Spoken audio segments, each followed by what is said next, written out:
Good afternoon. My name is Niall McLaughlin. I'm an Irish architect practicing in London. I'll be speaking about my response to a sketch sent to me by the Alternative History Project. I was asked to make further sketches and a model developing on the themes suggested by the original drawing. The drawing is a pencil sketch made at a meeting of the Royal Fine Arts Commission in 1969 by Sir Basil Spence. It appears to depict a substantial steep roof mounted on top of the Houses of Parliament to provide additional accommodation for MPs. The roof sits symmetrically over the long river elevation, and the existing spire of the octagonal crossing is centred behind it.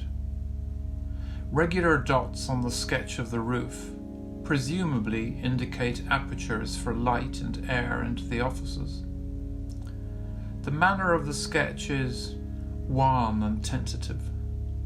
The rooftop addition appears very large, yet somehow ingratiating and deferential. It suggests an exercise in contextual shoehorning. The drawing should be compared with sketches and proposals made by Spence for the extension to the New Zealand Parliament building in Wellington at around the same time. By contrast, his work there displayed a hearty indifference to the existing context.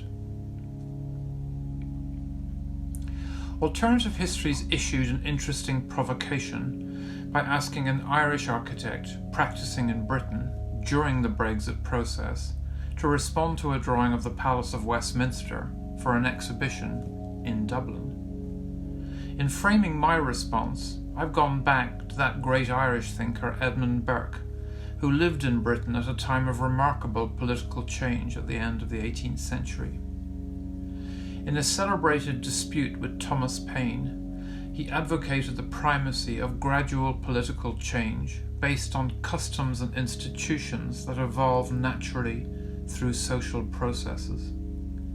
He contested Paine's Enlightenment ideal of pure reason producing irreducible laws and rights applicable to everyone.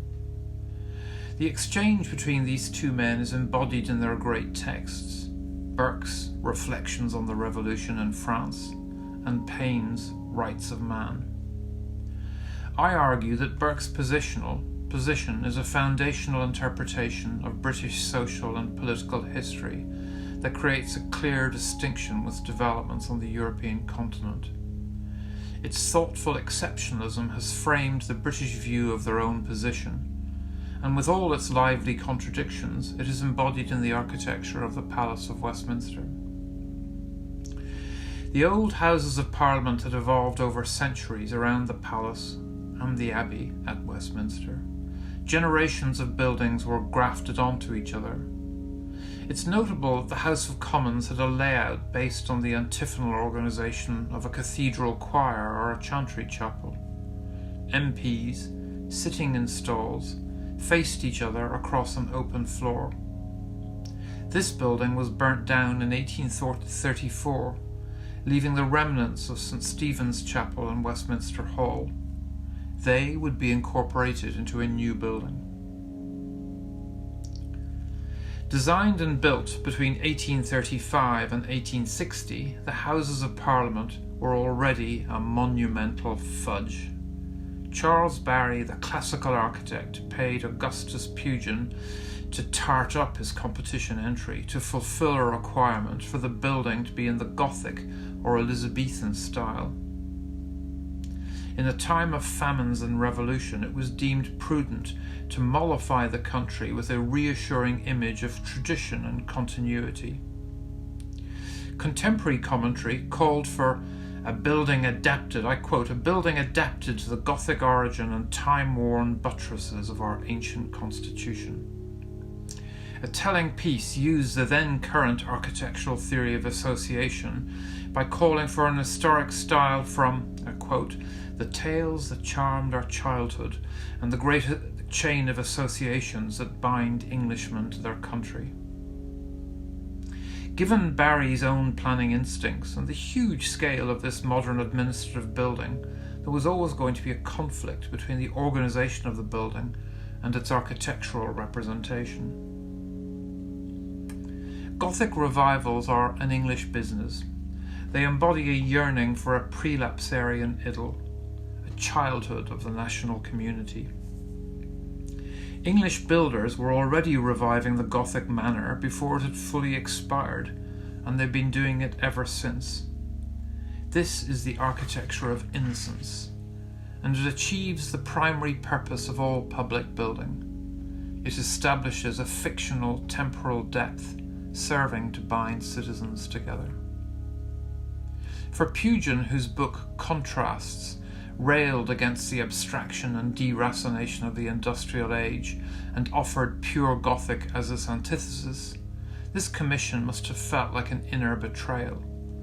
During design, development and construction, MPs mercilessly bullied the architectural team to comply with whims and revisions. It was a brutally pragmatic process where Barry ground out the wishes of the ministers while Pugin sprinkled architectural fairy dust onto this hybrid creature. The combination of realpolitik and delicate fantasy seems peculiarly British. From the outset, the designs were the subject of hot debate in pamphlets, articles, essays, and cartoons.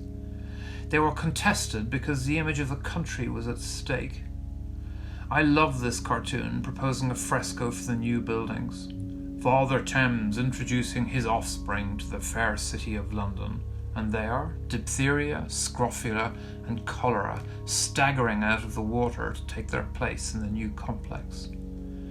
This sense of the buildings being constantly haunted and undermined by man's darker side is persistent in political cartoons since the emergence of Parliament itself. It is an aspect of British visual culture that I relish. It points to a realistic understanding of democracy, not as idealized reason, but as a representation of the human social animal in all its nobility, complexity, and debasement. Here, George Cruikshank shows a stream of bullion and rotten boroughs filling the red velvet trough from which MPs feed greedily. Here is the master, James Gilray, his fashionable contrasts exposing one of the great illicit affairs of the age. Or Gerald Scarfe, whose brooding portrait of Churchill captures the pugilist spirit at the heart of the institution. Churchill himself resisted a plan to create an expansive circular Commons chamber, demanding that it be kept under-provisioned with seating to heighten the intensity of big occasions. And if the politicians needed any goading, there was always the British press, blazing loud, polemical, rhetorical, and combative. This is society red in tooth and claw. Here, in this image, James Gilray shows Napoleon himself, dancing in maniac ravings at his depiction in the London press. Oh, English newspapers! Revenge! Revenge! La diable! Diable! Diable! The British Houses of Parliament have been in the world news in recent years. Everyone watched with a degree of schadenfreude as ministers tore each other apart in a gruesome public spectacle. They witnessed the fated dignity of the British Parliament crumble in front of their eyes. The prim patrician mask was ripped away. I would suggest that this representation was fundamentally flawed in idealising the development and character of British democracy. In contrast, I would suggest that the visceral bun fight of recent years demonstrates the essence of British politics. Modern principles of communal, democratic representation were hammered out here in a long sequence of similarly chaotic and unedifying spectacles. Laws, as Bismarck would have it, are like sausages. Better not to see them being made. Just as the premature death of the British Parliament was being discussed in opinion pieces, the government announced plans to refurbish the Houses of Parliament. This never new, never old building was already crumbling away. Our proposed architectural model envisages the long refurbishment as being like a public autopsy or an excavation.